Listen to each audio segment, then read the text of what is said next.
মই যতে যাওঁ তাতে আজিকালি ল'ৰাবিলাকেও কয় যে মামা নিযুত বাবু আঁচনিও আমাক লাগে।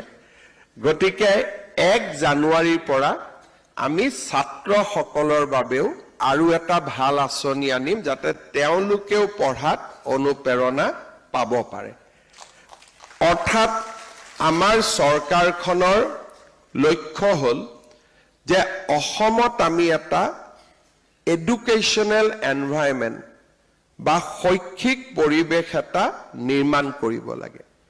মই যতে যাওঁ তাতে আজিকালি ল'ৰাবিলাকেও কয় যে মামা নিযুত বাবু আঁচনিও আমাক লাগে।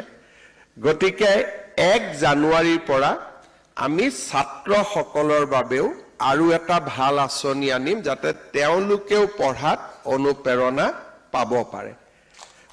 অৰ্থাৎ আমাৰ চৰকাৰখনৰ লক্ষ্য হ'ল যে অসমত আমি এটা এডুকেশ্যনেল এনভাইৰনমেণ্ট বা শৈক্ষিক পৰিৱেশ এটা নিৰ্মাণ কৰিব লাগে।